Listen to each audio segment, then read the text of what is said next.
I have a hot take, and that is that the YA genre has done a much better job of incorporating diverse voices into new publications than any other adult genre. And so here are some of my incredible recommendations for diverse YA books.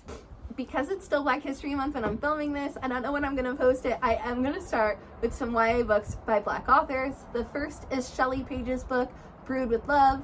This is like a YA mystery sapphic romance set in a small town, and it's so good. I love the magic, I love the romance, I love the mystery. It was fun to solve, and everything about this book was top-notch as far as I was concerned. If you have not read either of Island Brophy's YA books, Spells to Forget Us or How to Succeed in Witchcraft, you're missing out. They are both stunning, sharp, smart, fascinating. I personally am like a memory loss, memories hidden hater in most books, but in Spells to Forget Us, this loop that keeps happening is absolutely brilliant, and I'm confident that you are going to love both of these books. If you're looking for a little bit more of like a mature, interesting, almost scary mystery, Ace of Spades is wild. This is like Get Out meets Pretty Little Liars almost, but better. It's dark academia, it's really fascinating, and I do not think you're going to guess the plot twist because I never saw it coming in a million years. And in a shocking turn of events, the author of Ace of Spades also wrote one of the most interesting and sweet YA romances that I've ever read. I think it was written by two authors, but Four AIDS and a Funeral is so interesting. If you are Muslim, have Muslim people in your community, or just want to incorporate that diversity into your reading or into a teen's reading, Four AIDS and a Funeral is completely appropriate. It features some challenges around an Islamic community center, and it is exceptionally well done. If you're looking for something pretty dark and you liked Ace of Spades, I also think you should check out Immortal Dark by Tigis Girma. This is a story set at a school for vampire companions, and we follow Kidan, who is out for blood and vengeance, trying to find her sister. But unfortunately, to do so, she has to move in with the vampire that she believes is involved in her sister's kidnapping.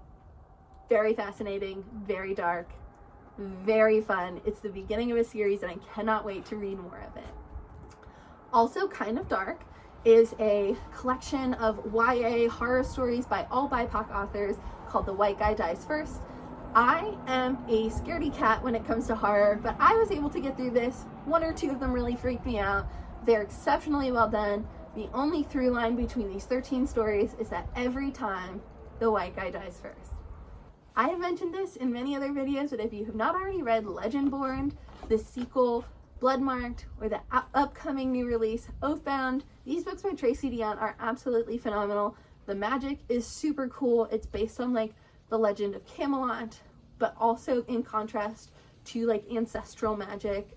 It explores issues of race and gender, and it's phenomenally well done. It's also set at UNC Chapel Hill, and as someone living in North Carolina who lived in Raleigh for a long time, that's a very cool element to see. If you're into this like magical school setting, I also recommend Lobizona. This is about an Argentinian girl who is living in the US with her mom. They are both undocumented, and she is kept at home because there's something different about her eyes. She experiences a condition called lunaritis, and everything changes when her mom is taken by ICE. If you're a graphic novel reader, I highly recommend Family Style, Displacement, or Ash's Cabin. These are all YA appropriate graphic novels that explore different identities. Family Style is a food memoir told by an immigrant. Displacement is an explanation of Japanese internment camps through the eyes of like a modern person. And Ash's Cabin follows the story of a trans teenager who feels like they cannot possibly fit in with their family. These stories are really beautiful. If you're a Hunger Games person, I really recommend you read the Sunbearer Trials or Aiden Thomas's other book, Cemetery Boys, both of which feature Latine trans main characters. They're really well done, and they're so captivating even if you're an adult reader. And 4 YA romances, which are totally appropriate for teenagers to read, but an absolute delight. Under her actual name, Olivia Blake published 12th Night, which is like a nerdy BIPOC romance. I could not more highly recommend it. I also loved Give Me a Sign and On the Bright Side, which feature a deaf main character and is written by a deaf author. They incorporate sign language in really, really interesting ways and talk about the deaf community, and that's important, as well as like other disability.